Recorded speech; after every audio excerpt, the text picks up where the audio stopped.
Miraba atsika fiangonana amin'ny anaran'ny tompo ry havana ary manonona ny fahasoavana sy ny fiadanana avy amin'Andriamanitra raintsika sy Jesosy Kristy tompo. Eo isika fiangonana izay miombona eo anivon'ny FFKM, eo indrindra koa ny kristianina malagasy rehetra na ny eto Antanindrazana na ny any ampitan-dranomasina Melipatrana maneran-tany ho amintsika rehetra ny tompo ry havana. Amen. Ny salamo fa 3:10 am'zato. Ny salamo fa 3:10 am'zato no ientsontsika sy iderantsika ny tompo tsara ihany ry havana ny manamarika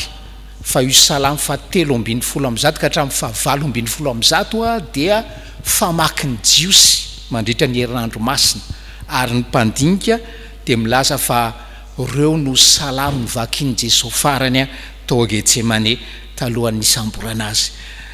Mitsangansika miantso sy mideran'Andriamanitra amin'ny alalan'izany salamo fa 3:10 am'zato zany. Amin'ny anaran'i Jesosy. Alleluia. Midera ianareo mpanompon'i Jehovah. Midera ny anaran'i Jehovah. Isaorana ny anaran'i Jehovah hatramin'izao ka ho mandrakizay. Hatramin'ny fiposahan'ny masoandro ka hatramin'ny filenteny no derana ny anaran'i Jehovah. Avo ambonin'ny jentilisa Jehovah, ambonin'ny lanitra ny voninahiny. Iza no tahaka an'i Jehovah Andriamantsika izay mipetraka any amin'ny avo nefa miondrika mijery ny any an-danitra sy ny ety an-tany. Manangana ny malahelo hiala amin'ny vovoka izy ary manandratra ny mahantra ho afaka eo amin'ny zezika mba hametraka azy ho namany mpanapaka ny olony. Mampitoetra tsara ny momba izy fa mahatonga azy ho renjaza mifaly. Halleluia. Amen. Ny hira fa 4:30 ao amin'ny firana FFPM, ny hira fa 4:30 moa ho haiko tantaraina. Zany no erahantsika ry havana.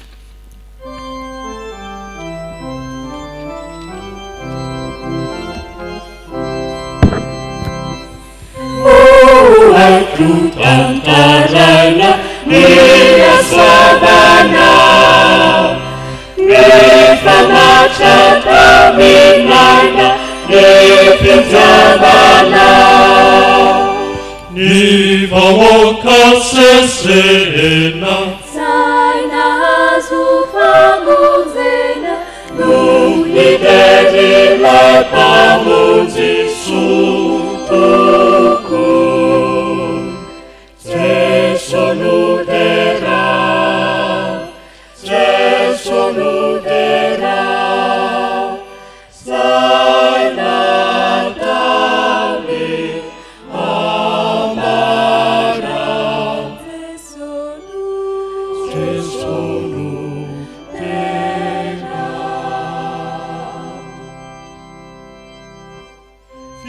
Fiadalana nafsuli Sesonubuna Fatugani futona sichakinira Uluneni nusahani Ni faturani nani Achamana kunalani singua Sesonudera Sesonudera Sainatami Amara Sesonudera Uderana la la la la Niharana Ani ajina ni shaba Ebi masuna Natidini sasanyaza Ni anarano malaza Sabukusa akalaza Asire Sesonudera Sesonudera Saina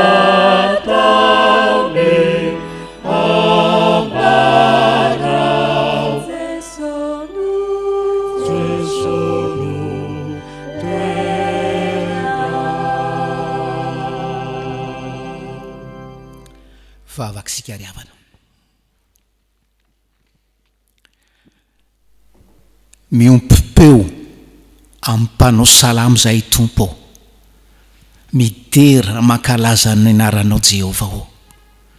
ary misaotra anao ny amin'ny nampahafantaranao anay zany anaranao zany, fa zany tokoa no anarana tokana ny menanay ety ambanin'ny lanitra, azahoanay famonjeny. Ary tahaka ny mpanao salamo, ty hideranao zahay, ty ankalazanao zahay, manomboka amin'ny fiposahan'ny masoandro ka hatramin'ny filentehan'ny andro, ary tsy amin'izao andro anio izao ihany, fa taio mba ho zany ny fiainanay mpamonjy eo. Dia araka ny tenin'ny mpanao salamo hoe, mipetraka any amin'ny avo ianao, nefa dia mijery ny ety an-tany, mahita ny fiainanay, mahita ny vovoka misy anay, ny vovoky ny fahotana, mahita ny zezika sy ny fakofako-pahotana mahazatra anay, dia honenanay ianao hoe,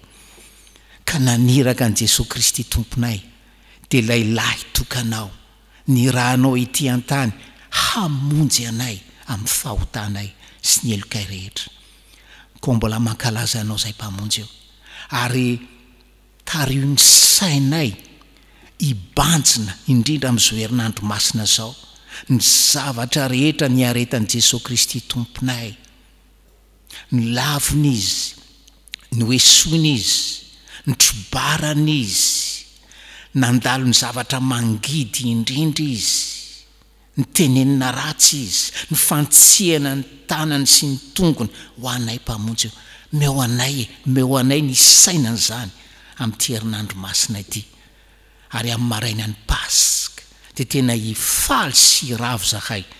ny amin'ny fandresena mihezinezina azon'i Jesosy Kristy,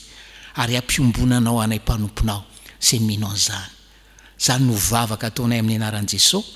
Amen. Mipetraka ny fiangonana. Iomanantsika ho amin'ny fiainona sy ny famakina ny tenin'ny soratra masina ry havana, dia ataontsika ny hira ao amin'ny firana FFPM ihany, ny laharankira fa 4:100 ka ny 9 voalohany ihany hoe Jesosy irery ihany.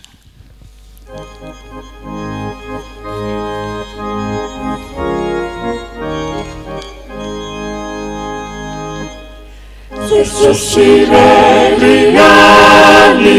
filaza tsara soa, entiny ra-panompo torina amena, maizina kokoa izao rehetra izao, nefa eny mazava mapusaka ina.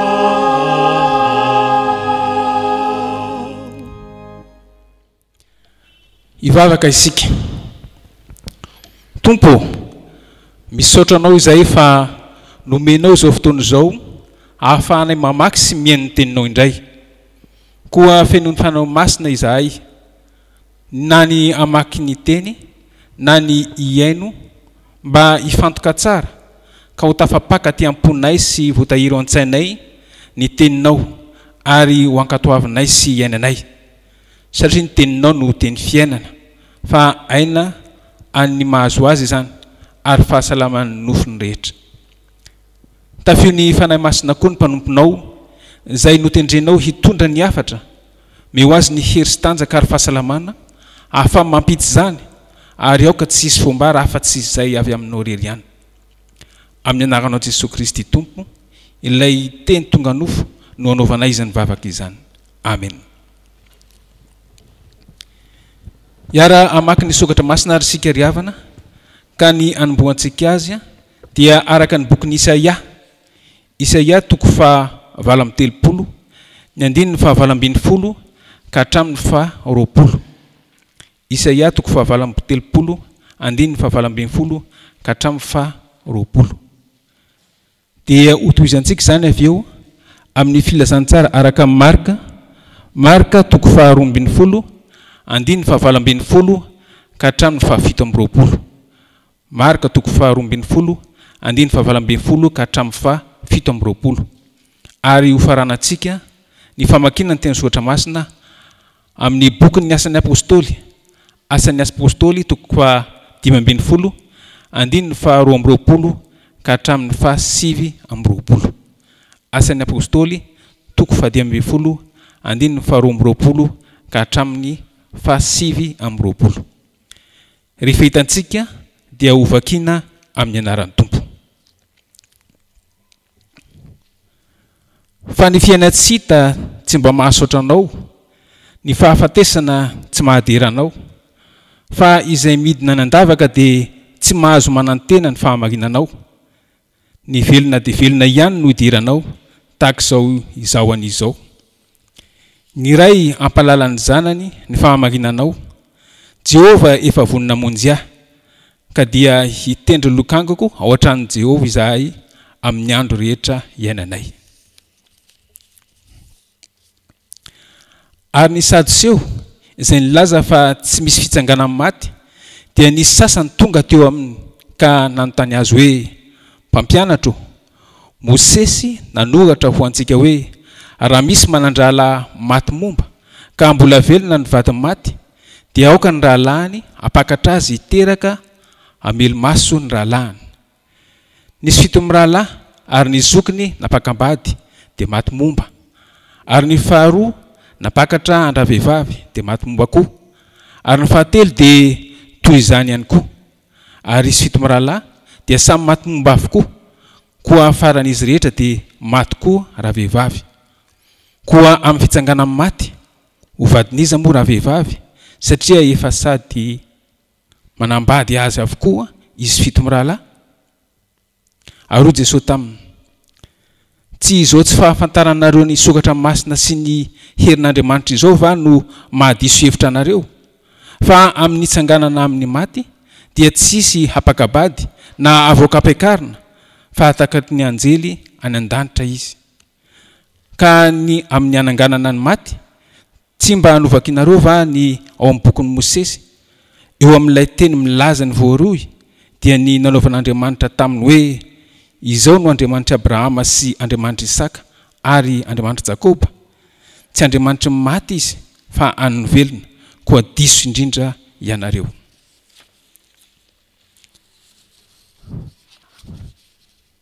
Ary sitraky ny apôstôly sy ny loholona mba amin'ny fiangonana rehetra ny fidy olona amin'ny namany mba hirana hiaraka amin'ny Paoly sy Barnabasy akany Antiokia, dia Joda izay atao hoe Barnabasy sy Silasy, izay lehilahy samy tsara laza eo amin'ny rahalahy, ary nanoratra taratasy izy hoentin'ireo dia izao.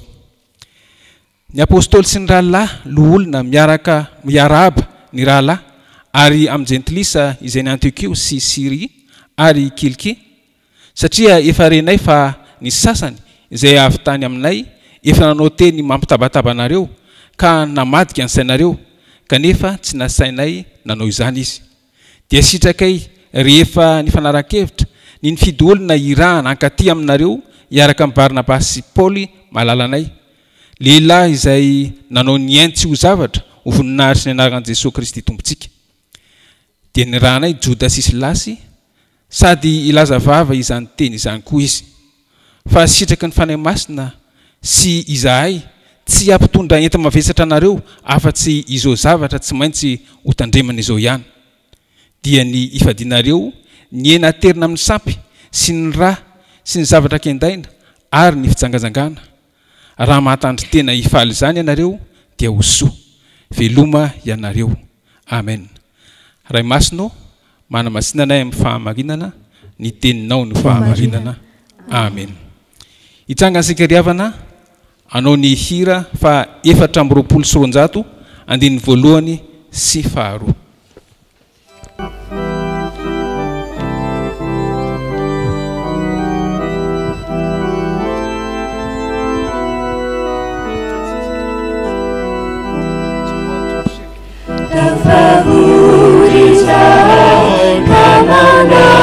Tulana sana hariana kabara suiza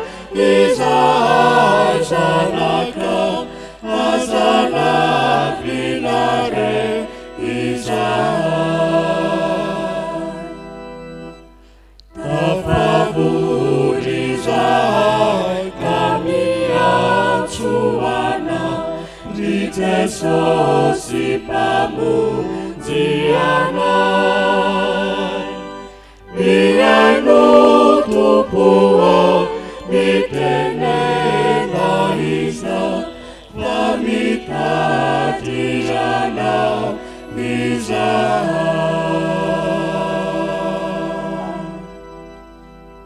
Mipetraka ny fiangonana ankehitriny ry havana dia misaotra ny tompo isika ny amin'ny nanirahany a ny mpitandrina irako Andriamaso ami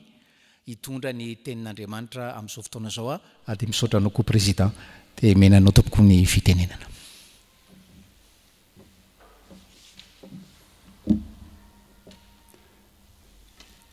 Ry havana malala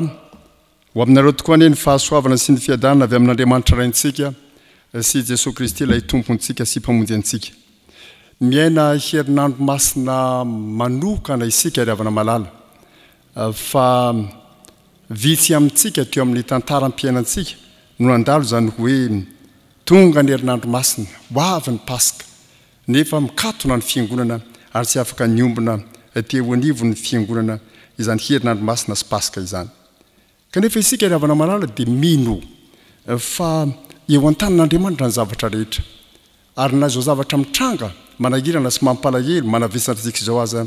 dia tafiditra ao anatin'izay ambarany apôstôly Paul rehefa miteny izy manao hoe fa ny zavatra rehetra dia miara-miasa hahasoa izay tian'Andriamanitra. Ka io zavatra rehetra io tsy ny zavatra mahafinaritra sy mahazatra antsika ihany fa na ny zavatra maharary sy manahirana antsika tahaka izay lalovantsika ankehitriny azy. Ao anatin'izany finoana izany ry havana malala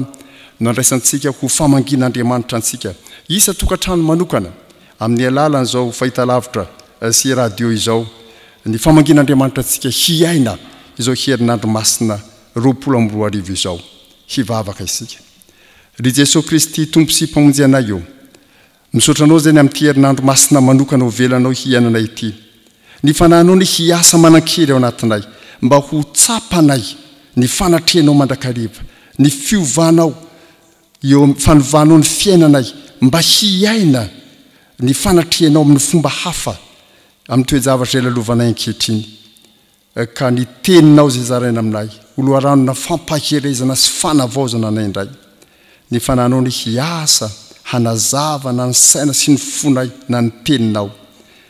ary hampahery ny finiavanay handraisanay izany ho fiainanay koa amin'ny anaran'i Kristy velona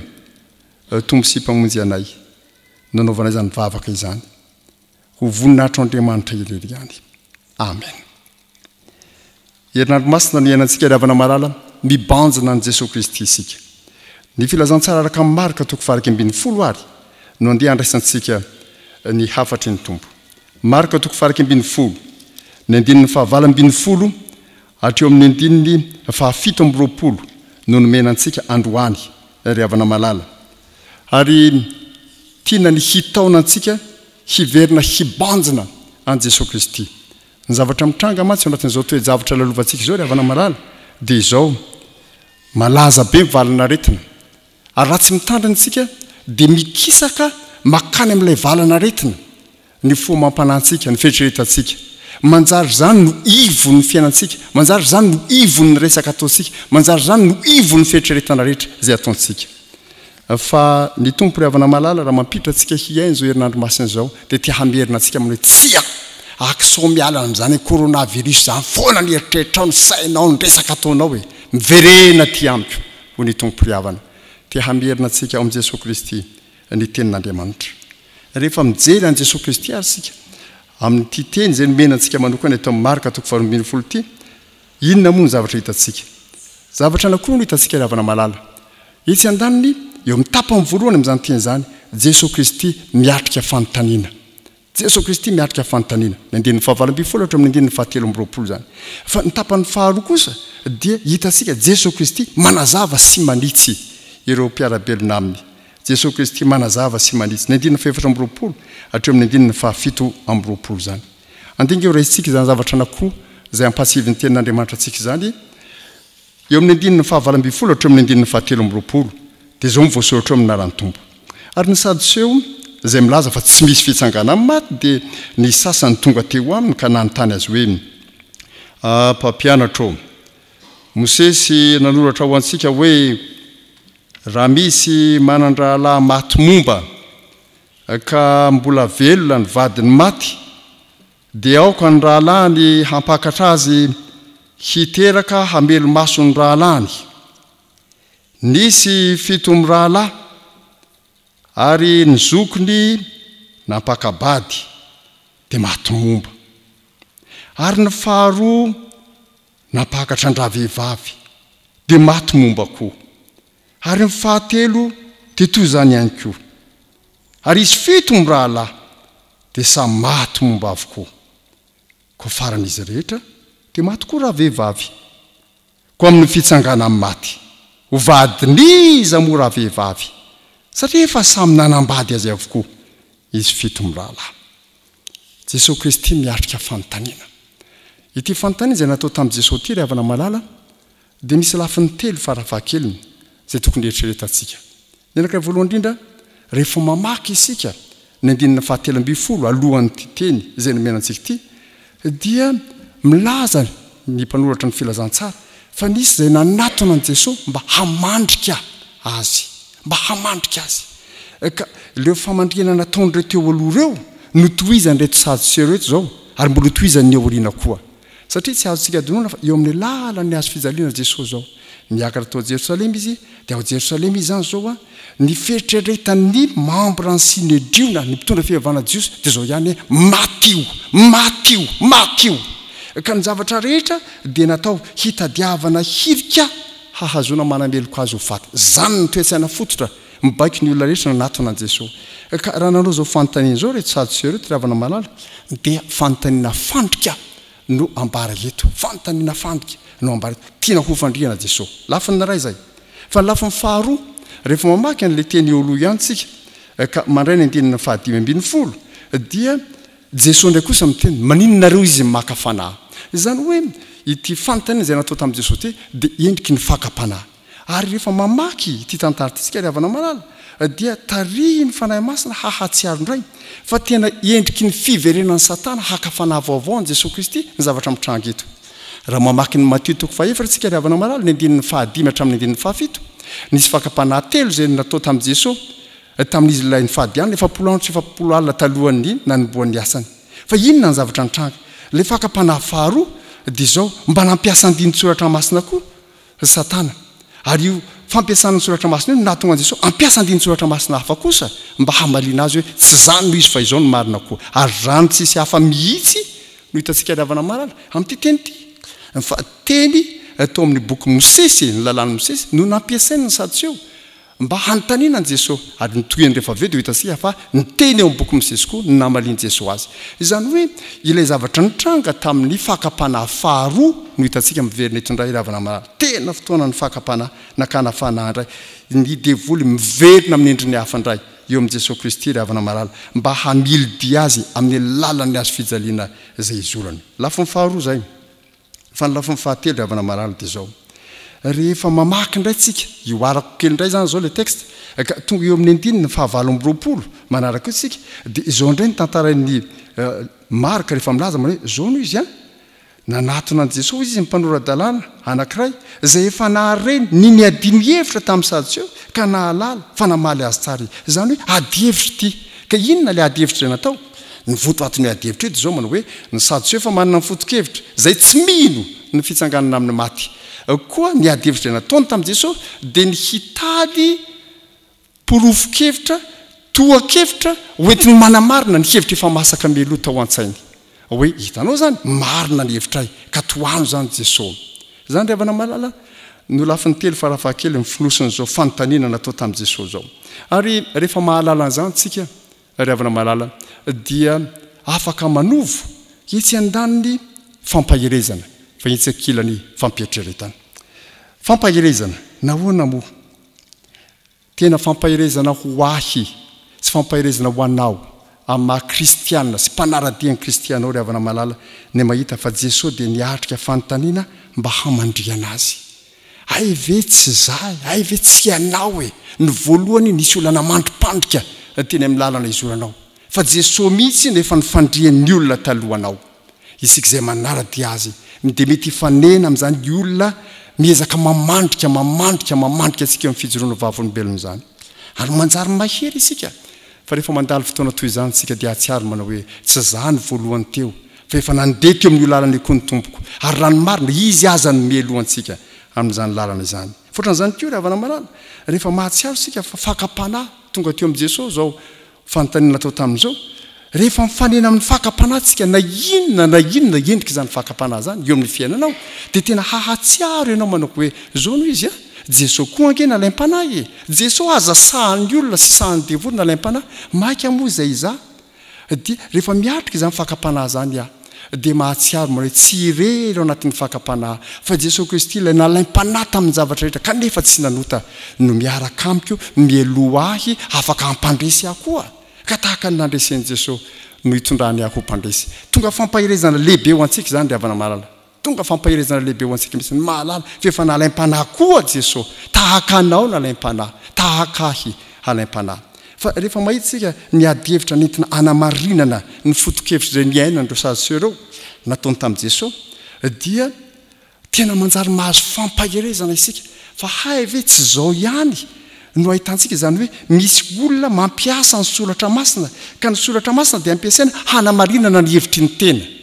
ka amin'izany fotoana zany ny soratra masina dia tsy miteny amintsika fa ampiteneniny olona ary andriavana ny olana lehibe ao anatin'ny tontolo ny fivavahana ankehitriny raha tsy resaka fa tsy ny tontolo ny fivavahana kristianina rehefa atao ny fampianarina rehefa atao ny toroteny ampiteneniny ny tenin'Andriamanitra isika sa mampiteny ny tenin'Andriamanitra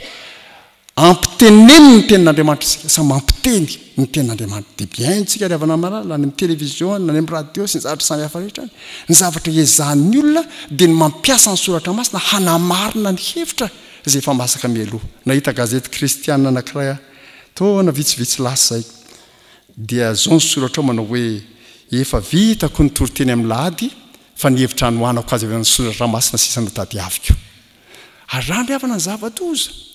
raha izany no ataontsika dia tsy ampiteneniny ny tenin'Andriamanitra isika ka Andriamanitra ny mampiteny asika fa isika miezaka mampiteny ny soratra masina ary mampiteny an'Andriamanitra tsy zany ndriavana ny fivavahana marina ary zany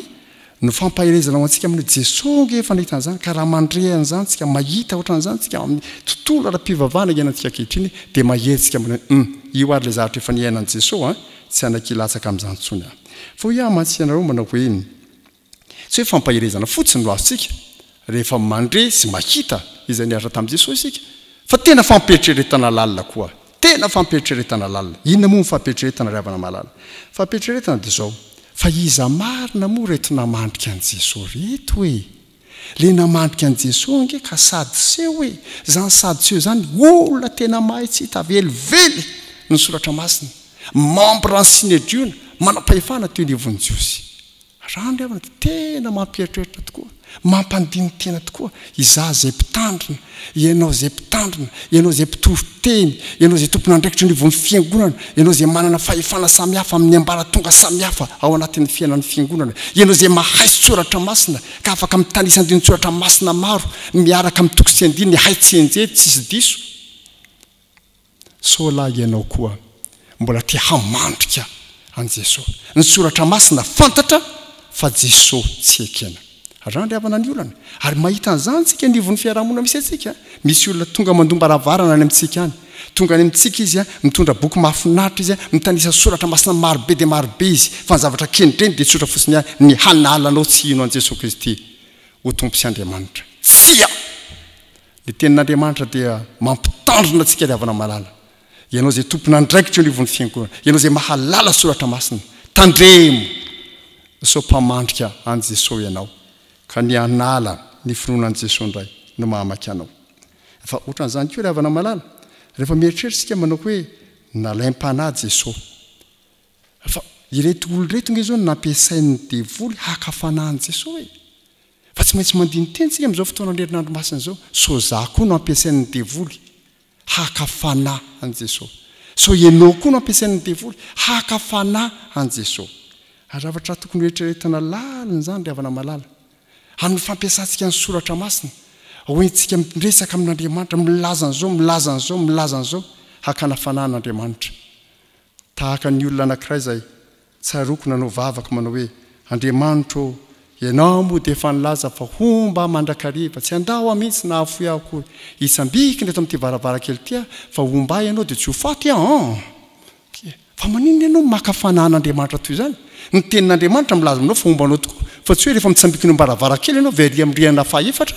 dia homba Andriamanitra fa maninona ianao maka fanahy soratra masina nampiasainao nefa ny zavatra ataonao fa hakana fanan'Andriamanitra antson'Andriamanitra sika riavana manara miaina an'izao fotoana anatin'ny coronavirus zao tsika dia sahira tsaintsika tsy miditra am-piangonana tsika zao malahelo tsika tsy afaka miditra am-piangonana mihitsy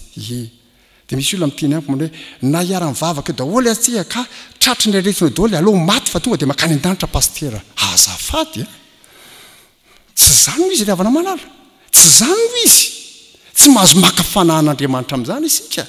ary zany no tokony hitarehantsika saintsaintsika sao dia maka fanan'Andriamanitra ary sika ampiasain'ny devoly haka fanan'Andriamanitra ihany koa fa rehefa mieritreritsika ny amin'ny hoe ty fanontaniana ity hevitra masaka mieloha no nentina teo dia nentina teo amin'i Jesosy Kristy antsontsika riavana malala mba hieritreritra tsara n'izany mihitsy eo amin'ny fampiasantsika izany ny soratra masina eo amin'izay heverantsika ny fiainan'ny finoana ka ny zavatra masaka ny farisian'ny dahatra ataotsika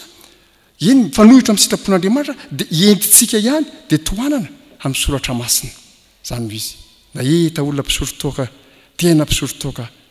dia rehefa teneno tokony hiala amin'nytaoko eo ianao fa ny mpimamo ange tsy miditra amin'ny fanjakan'Andriamanitra izy indray miteny amiko manao hoe vakio ny filazantsara ny baibolinao pastera fa i Paoly mihitsy no miteny hoe misotro divay Paoly mihitsy no miteny an'izany ary marina izany fa marina tapany satria Paoly no miteny misotro divay kely no ny fahosaosanao ny azy nefa ray tavoangy isika izany manana hevitra masaka meloha dia ampiasaintsika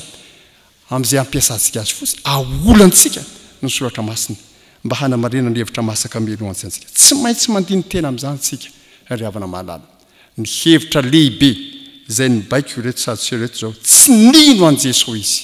tsy nino an Jesosy izy ary zany tsy finoana an Jesosy ilay Mesia zany no nanentana sy nanetsika azy tamin'ireo fihetsika nataony na ny famandriana na ny fakana fanahy na ny fampiasana ny hevitra masaka melo tao amindreo ary zany koa riavana mitarika antsika andiny tena ny amin'izay endrika samihafa mety hanaovantsika izany koa ankehitriny herinandro masina re zao hoe mba raroto re zao andiny anteny ka handraisana lalam-baovao zay tian'Andriamanitra soritana eo anatrehantsika eo ampanarahandi an Jesosy amin'ny lalan'ny azy fijaliana manokana fa hoy amantsyanareo teo am-piandohana manao hoe zavatra roa no hitantsika amin'i Jesosy tsy Jesosy miatrika fanontaniana fotsiny fa Jesosy manazava sy manitsy koa ny tapany faharoa no ahitantsika an'izany manomboka amin'ny 19:20 manao hoe amin'ny anaran'ny Tompo vita zany le fanontaniana lavabe dia namaly Jesosy aroy Jesosy taminy tsy izao tsy fahafantaranareo ny soratra masina sy ny herin'Andriamanitra zao va no mahadiso hevitra anareo fa amin'ny fitsanganana amin'ny maty dia tsy isy ampakabady na havoaka ampakarina fa tahaka ny anjely any an-danitra izy ka ny amin'ny hananganana ny maty tsy mbola mivakianareo va ny eo amin'ny boky Mosesy eo amin'ilay teny milaza ny voaroy dia nanaovan'Andriamanitra taminy hoe izaho no Andriamanitry Abrahama sy Andriamanitry Isaka ary Andriamanitry Jakoba tsy Andriamanitry ny maty izy fa ny velona koa diso indrindra ianareo Jesosy Kristy ry havana malala manazava sy manitsy amin'ny fomba tena tsotra tsy misy olakolaka mihitsy ary inona ny zavatra ambarana le adevitra zany dia manao hoe samy nanambady azy daholo izy fitolahy dia vadiny izy ary izy toy Jesosy tena nareo tena tsy mahalala mihitsy ny soratra masina tsy mahalala mihitsy ny herin'Andriamanitra ny zavatra tokony fantatrareo dia zao ny anankiray voalohany indrindra aloha tena isy ny fitsanganana amin'ny maty tena isy zany ary amin'ny fotoana hitsanganana amin'ny maty io ny zavatra hitranga ange dia zao hoe fahariana vaovao nge no ataon'Andriamanitra fahariana vaovao no ataon'Andriamanitra ny soratra masina izay nampatsivinareo dia soratra masina mifehy ny lalan'ny fiarahamonina eto an-tany amin'izao fiainana mandalo izao fa rehefa tonga ny fitsanganana maty fahariana vaovao sy tontolo hafa tanteraka no hiainana ka any tsy misy tsony lehilahy hampakabady zay le hoe hampakatra na isy vehivavy ampakarina hoe avoaka ampakarina na lehilahy na vehivavy tsisy hampakabady tsisy mariazy tsony ihany dia tsy marina moa zany le tantarana laza tamin'izay mbola tanora mone any akoatra totosaina rehefa tsy vita eto dia tsy vita tsisy any akora totosaina tsony ry havana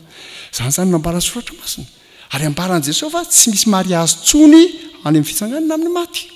ary nareo tsy mahalala an'izany hoy Jesosy ary madiso hevitra anareo fa mila mahalala an'izany ianareo mazava amin'ny fanambaran' Jesosy ry havana malala ary zany koa ny fanazavana izay omen'Andriamanitra antsika ankehitriny tena isy ny fitsanganana amin'ny maty fanekemponona izay ambarantsika zany ry havana malala tena isy ny fitsanganana amin'ny maty ary Jesosy dia manizingizina zany fa rehefa tonga kosa zany dia tena fahariana vaovao tontolo hafa no izay mahazatra antsika ankehitriny no hiainana amin'izany fotoana zany aloha ry havana tonga dia ampiko izany fanazavana zany ka ambarako aminareo manao hoe tandremo fa sao dia mandre an'izany ratsika dia ay moa ve zany tsika reo dia tsika mivady eo moa zany dia hatreo ambaravaram-pasina ka dia rehefa any mandrakizay moa zany tsy mifankalala dia aloha dia neto dia fa tsy ry havana tsy manamaivana mihitsy ny fiainatokantrano zany tsy manamaivana mihitsy ny fifandraisam-pivady zany tsy manamaivana mihitsy ny fiainany ankonana zany fa maika koa aza manome hevitra vaovao no hoe eto an-tany isika manefa iraka angesika miaina ny fiainana anatin'ny tokantrano io hoe misy iraka hialantsika miasa amin'Andriamanitra ho amin'ny famoronana hitohizan'ny taranaka isika ka mpiara-miasa amin'Andriamanitra isika eto iraky ny mandrakizay isika ny miditra anatin'ny fanambadiana miara-miasa amin'Andriamanitra mpamorona sy mpahary fa rehefa vita zany ka lasa ny lanitra voalohany sy ny tany voalohany miditra amin'ilay tontolo vaovao isika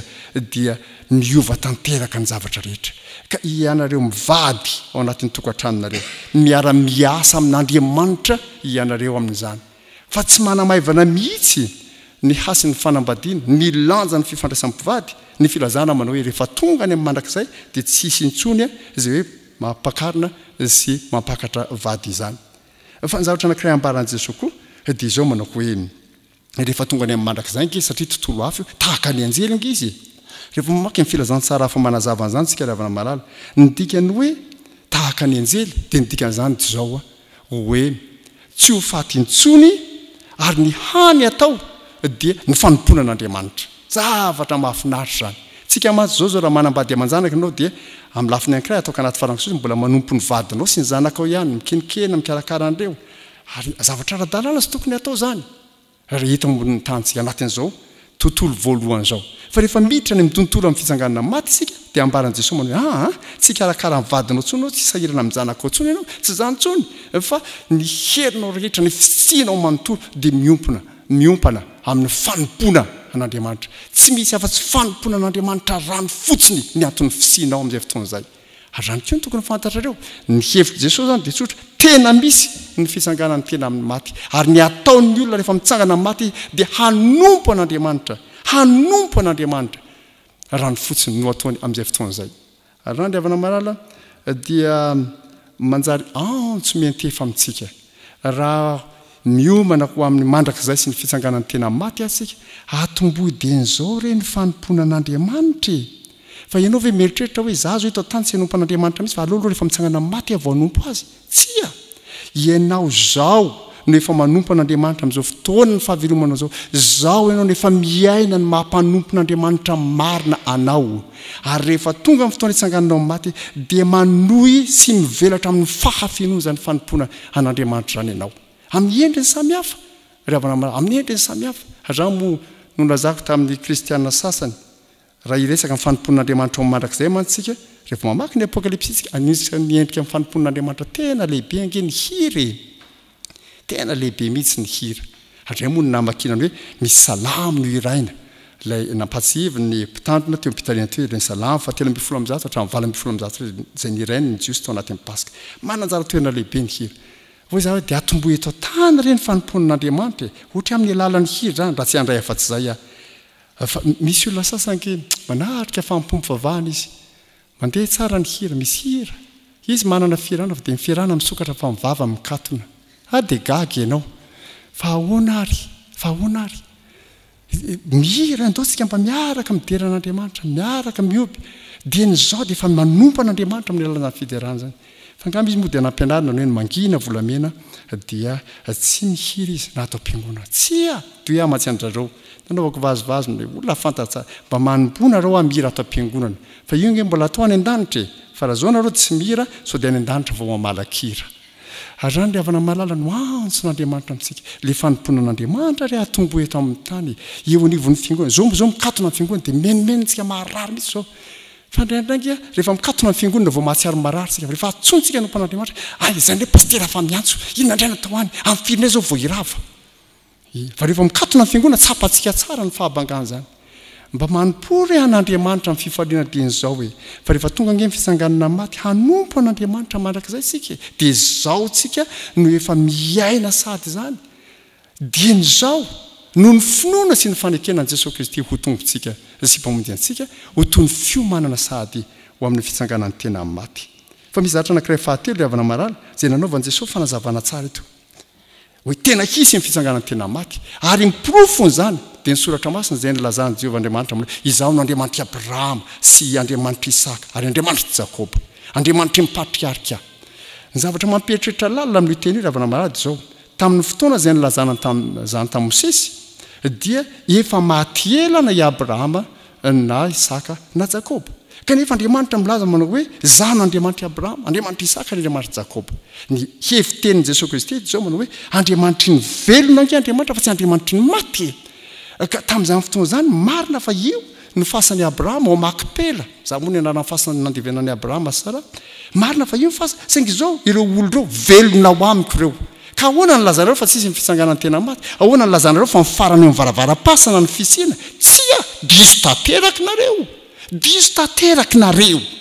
Andriamanitra dia Andriamanitra ny velona ny fasana tsy mamarana ny fisitsika akory fa manova ny endrim-pisitsika fotsiny ary zany ry havana malala ny toko sy fanantenana lehibe izy omen'Andriamanitra antsika tsiraray avy dia velona ianao zany zao velona zao mba nieritreretinao ve manao hoe ianao velona zao rehefa tonga amin'ny fotoana hafatesana ka hiempita ianao dia mandrakizay manahoana ary no vantaninao zany ny fanontaniana tsy maintsy ezahantsika hovaliana ry havana malala azonao tohizany zao fiainanao zao arak'izay tianao iza moa nanakanao zany zao ny any tiako zay tiako ihany io eny tohizo fa tsy farana eo amin'ny fasana ny fisianao zany ny fanambarana ny tenin'Andriamanitra ry havana dia eritrereto tsara ny fiainana zao iainanao zao anananao safidy feno hoe zao no tiako anaovana azy fa ny fiainana aorianan'izao kosa tsy anananao safidy tsony izao ianao nomena fotoana hahafahana mibebaka izao anao nomena fotoana hahafahana mino sy manaiky an'i Jesosy Kristy ho tomponao sy mpamonjy anao fa ny safidy anao ataonao zao dia tsisy ahova tsony rehefa ampitonga ny fotoana amin'ny fahafatesana fa ny ataonao sisa dia ny mijinja ny vokatra zany safidy nataonao zany nanaiky an'i Jesosy Kristy ho tomponao sy mpamonjy anao marina ianao dia hiditra ao amin'ny fiainanao amin'ny Kristy nambaran'i Paoly za te ho any amin'ny tompo fa tsara lavitra ny any fa raha ohatra ianao tsy nanaiky an'i Kristy dia miroso makany amin'ny mandrakizay any amin'ny fahafatesana mandrakizay ianao mbola manan-tsafidy ianao matoa afaka mihainao eto ry havana malala ataovy ny safidinao amin'izao herinandro masina zao hoe za mba hino an'i Jesosy re mba ho marina re ny fanoloran-tenako e mba tsy ataoko kilalao rety fivavahany ty e ny fanekeko an'i Jesosy Kristy eo amin'ny fiainako mba hiainako re zany e fa tsy ravoravo atentana tsy akanjo isalorana zay apetraka hanaovan'ny alahady fa apetraka ny alatsinainy sy mandavanandro fa mba zavatra iainako marina ny finoko an'i Jesosy Kristy ny fanekeko azy ho tongo sy mpamonjy ahy ary amin'izay fotoana zay rehefa tonga amin'ny fitsanganany tena maty satria tsy maintsy ho tongo zany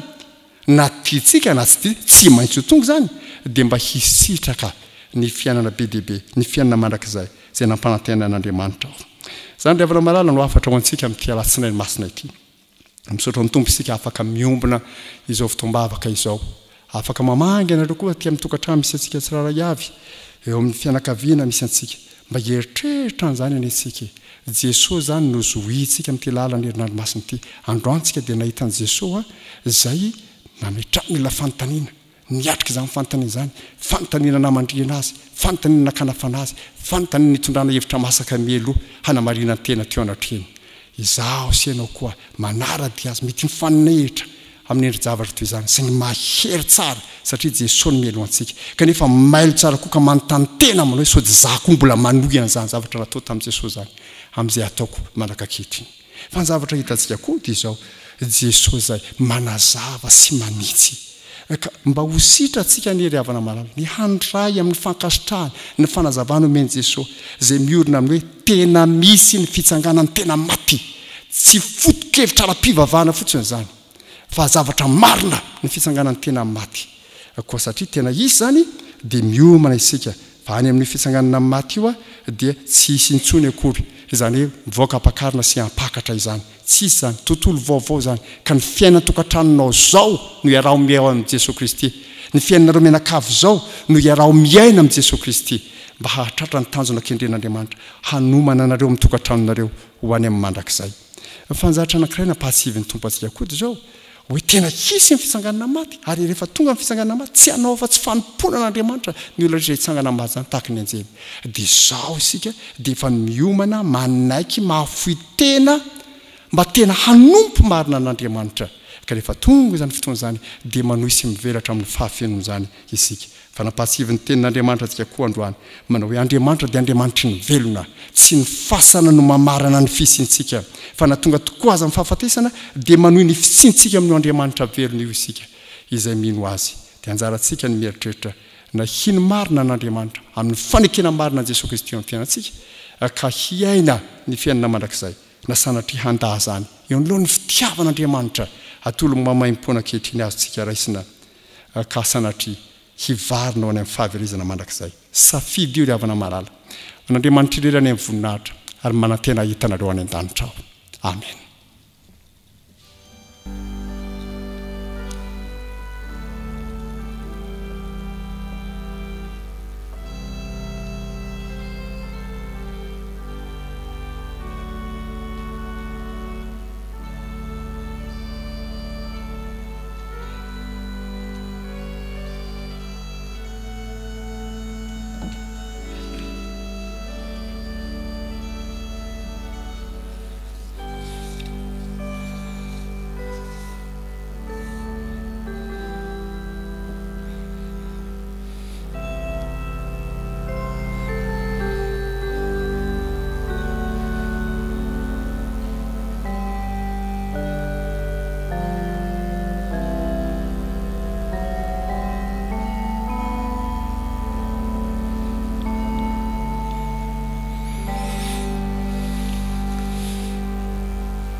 fa afaka sikariavana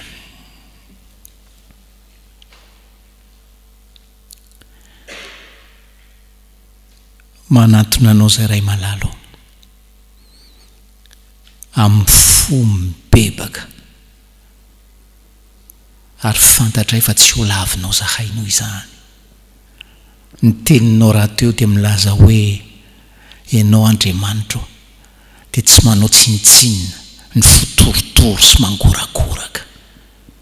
ary torotoro ny fonay ankehitriny no ny teny zay nomenao anay ary mangorakoraka izahay no ny fahotana sy ny fahadisoana ampiakain'ny fanay masina anay fona tompo fa zay mihitsy le mandeha amin'ny fahitana fa tsy amin'ny finoana ka ny ambeti ny resakay dia io coronavirus io fona tompo malalo fona ary tahiny teny zay ny renesinay ampiverina anay aminao ibantinanay anao bebe kokoa no tamin'izay lasy zay ary anantenanay anao sy ny herinao fa eo ampelantananao ny zavatra rehetra amfona aminao koa zahay fa rehefa mandinika ny tenanay zahay dia mahatsiaro ho ratsy noho ny satsy tao anatin'ny tsy fahalalan'ny soratra masina sy ny tsy fahalalan'ny herinao efa nampianarina anay ombieny ary tononay amin'ny fanekempinoana isana lahady mpamonjy eo fa ianao Jesosy Kristy dia maty noho ny fahotanay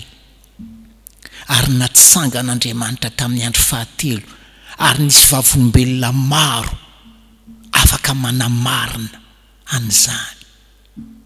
ary ny teninao raha teo dia mbola milaza ihany koa fa ny herinao Andriamanitra ny herinao lehibe ny herinao zay tsy haitoaina ny herinao zay miasa amin'ny fomba mahagaga dia nasehonao raha nanangana an'i Jesosy Kristy tamin'ny maty ary nampiakatra azy any an-danitra ianao eo tananao ankavanana mazava ny teny momba an'izany mpamonjy io nefa mandinika ny tenanay zahay dia mbola mianahana misalasala ny amin'izany hoe fandresena ny fahafatesana zany zany hoe fitsangananao tamin'ny maty zany Jesosy ary dia mijery ny fiainanay malagasy zahay dia mifona aminao no nitahotra ny fahafatesana sy ny tsy finoana ny fitsanganany tena maty mpamonjy io fona aminao zay ankehitriny ny amin'ireo fombafomba rehetra sy fitondran-tena adala nentim-paharazana ataonay arahanay no nitahotra ny fahafatesana fony zay mpamonjy io fony zahay ary dia enao amindra fo enao hanafaka anay enao hanafitra anay aoka ny ranao soa Jesosy Kristy no hanafaka anay amin'izany fininompona sy izany fitondran-tena adala izany ary aza velalay ny devoly fanahy zay fa hoe kolotsaina malagasy vakoka malagasy tsy maintsy mitahiry mamalagasy anay izahay aza velo fitany devoly amin'izany zay mpamonjy io fa omeo anay tokoa ny hino fa ianao Jesosy Kristy dia maty ary nitsangana tamin'ny maty santatry sy motomandry rehetra ao aminao tompo ao dia mbola te hametrako ampelantananao ihany koa ny kristianina rehetra sy manana tokantrano ny ankohonany taio ny mpivady rehetra mba ho iray saina iray fo ho mpampita finoana marina amin'ny zanaka zay naterany mandinika izahay tompo ny mahazatra anay noho ny fitiavany zanaka sy ny fahatserovatena ny amin'ny responsabilité anay amin'ny maray aman-dreny dia tena mikely ainy zahay manao sakrifisy zahay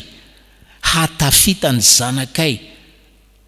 ara-penarana arakasa eo amin'ny fiarahamonina zany mahafaly anay dia adinay ny tenin'ny soratra masina hoe inona ny soa azon'ny olona raha azon'izao tontolo izao nefa very ny fanahiny ka mahatiantoko izy aza vela isy ray aman-dreny ho mahatiantoko eto tompo malalo fa taio ny ray aman-dreny rehetra ho mpampita ny finoana taio ny ankonana kristianina rehetra araka ny afatra teo ho ankonana isainana ny mandrakizay haniriana ny mandrakizay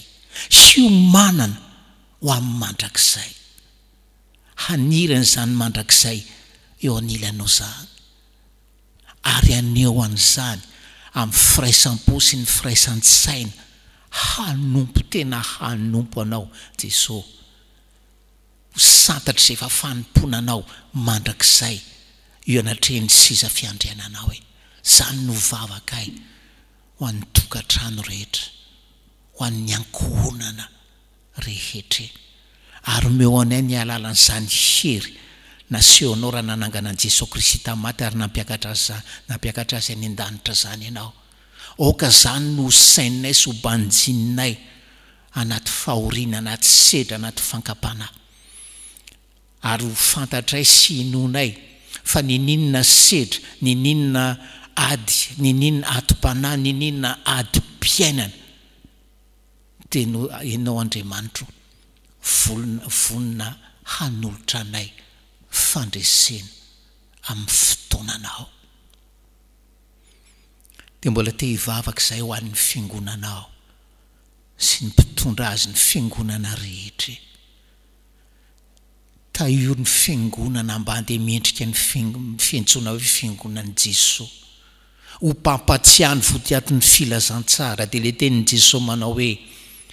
efa tonga ny fotoana ka efa akaiky ny fanjakan'Andriamanitra mibebay ianareo ka minoa ny filazantsara oko izany ny votoato ny toritenin'ny fiangonana tsy amin'izao vaninandro ny corona zao ihany fa mandra-piavinao Jesosy ary oko fiangonana mpitory ny fitsanganany tena maty araka ny tenin'ny apôstôly Paoly hoe atsiaro izay fiangonana fa raha tsy nitsangana tamin'ny maty ianao Jesosy dia foana ny toroteninay ary foana ny finoanay. Ok'izany no reharehanay ny azo fijalianao sy ny fitsangananao tamin'ny maty Jesosy Kristy. Dia mbola te hivavaka koa izay Tompo ho an'ity taninay ty taninay izay nametrahanao anay kristianina malagasy ty, tsy miafina aminao zavatra iainanay. Ary raha mandinika ny soratra masina zahay dia ho anay kristianina malagasy koa nanateranao ny coronavirus io. Efa nampiantona ny andro ianao tsy nisy orana tamin'ny fotoana maro. Efa nandefasanao valala zay, ankehitriny dia anateranao arety mandringa zay ho anay kristianina io Tompo, fa tsy ho an'ny gentilisa sy ny tsipiny. Meo anay Tompo malalo ny andiny tena. Meo anay ny anetry tena marina, ka inao an'izany ho anay nge nandefasanao ny corona io e. Ary raha tsy manetry tena ka mibebaka zay dia horingana tahaka an'ireo olona nalkisa any ivelan'ny Madagasikara ary misaotra anao zahay ny amin'izay mbola hoe nierovanao anay hatreto. Azonay misaina an'izany, azonay mandiny tena ny amin'izany. Fa ianao Andriamanitra dia mbola vonina, tena vonina nasitra ny tanina ity, fa tsy hanasitrana ianao raha tsy miala amin'ny ratsy fanaonay zahay. Ary tononina eto manokana, tononina eto manokana fahazaran-dratsinay amin'ny kolokolo izay efa tena lasa fomba fiainanay ary tsy fantatray fa tena hoe maharikoriko anao zany mpamonjy eo. Dia hivavaka aminao koa zahay ho an'ny mpitondra anay mpamonjy eo. Meo azy ny fahendrena, meo azy ny fahiratan-tsaina avy amin'ny fanahy masina, meo azy ihany koa ny fasahiana hijoro tena ray aman-dreny ary zay fiangonana, zay vahoaka ampitombo eo aminay ny fahatokiana azy ireo e. Ary mivavaka aminao koa zahay arak'izay fanangatan'ny FFKM mba hitondra sy hanapaka an'ity fireneny ity amin'ny famarinana izy ireo. Fa io fahefana izay nampindraminao azy io Jesosy dia mbola anadinanao azy. Mivavaka izay ho an'ny mpitsabo rehetra manerana ny nosonay, manerana ny tany koa e. Ianao hiaro, ianao omba, ianao ampahery azy amin'izany asa tsara izany. Zany no vavaka ataonay amin'ny anaranao Jesosy. Dia ianao izay nampianatra anay hivavaka hoe rainay sy any an-danitra ho amasinina ny anaranao, ho tonga ny fanjakanao, hatao ny sitraponao ety amin'ny tany tahaka ny any an-danitra. Meo anay io izay anona saza ao anay ary mamela ny elokay tahaka ny namelana izay meloka taminay. Ary aza mitondra nay amin'ny fakapana fa manafanay amin'ny ratsy, fanao fanjakana sy ny hery ary ny voninahitra mandrakizay. Amen. Tonga eo amin'ny fotoanan'ny filazana isika riavana ankehitriny.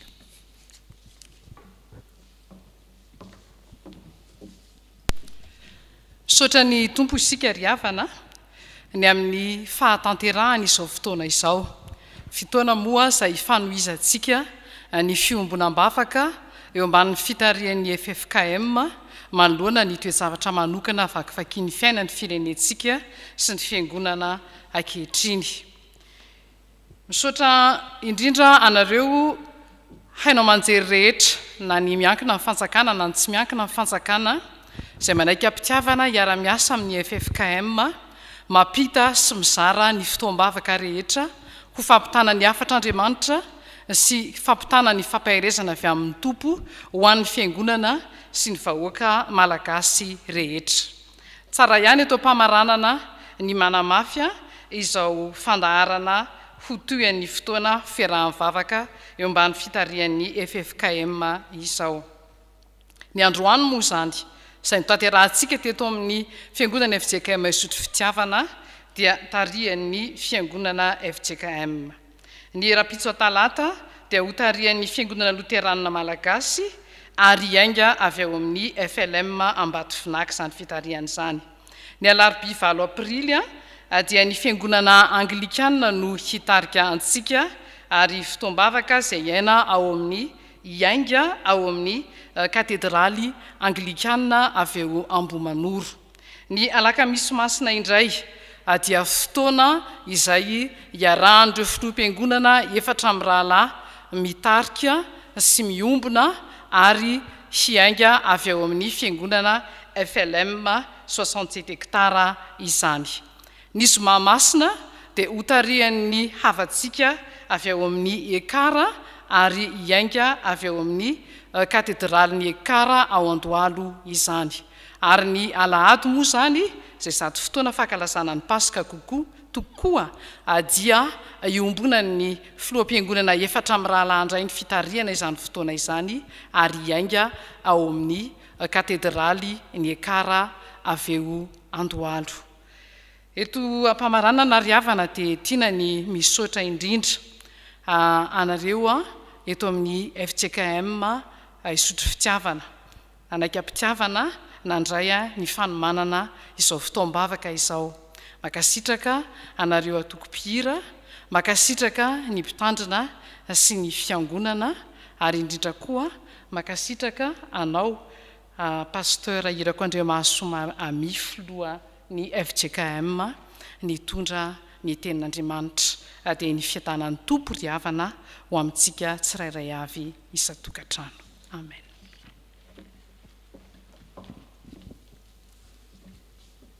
Misaotra ny tompo isika riavana ny amin'ny azahoantsika mamarana izao fampoam-pivavahana izao ao amin'ny firanana FFPM laharakira fa 700 ny andininy voalohany ario ny tahotrao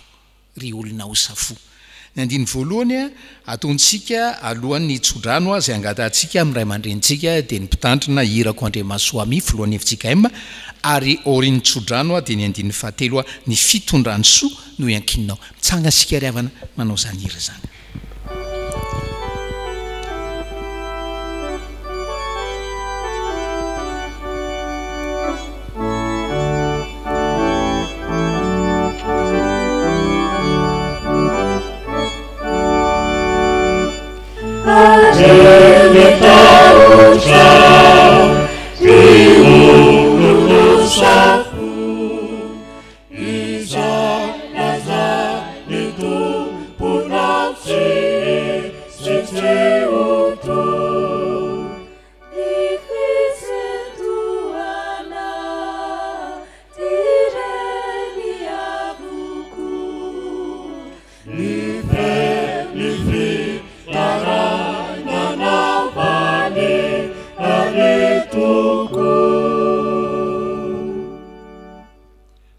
Finoana malala zao tsodrano zay atolotra ho anao amin'ny anaran'ny tompo izao ka ho aminao any eny fiadanana ho aminao any eny fitiavana mba amin'ny finoana avy amin'Andriamanitra ray sy Jesosy Kristy tompo ny fahasoavana ny ho aminao ianao zay tia an Jesosy Kristy tompontsika amin'ny fitiavana tsy mety levona. Amen.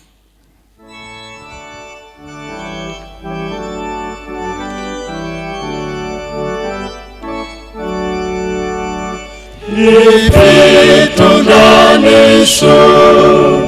nuni yakinuna kuwa kau fiti nikuiza aleana natetsita katra nisandilalina tende niu wanaweke mumarina. Mipetrary avana malala dia mivavaha mangina apetrao tsara eo amin'ny tompo ny fiainanao andehananao amin'ny firaisana marina amin'ny Jesosy Kristy maty sy nitsangana tamin'ny maty.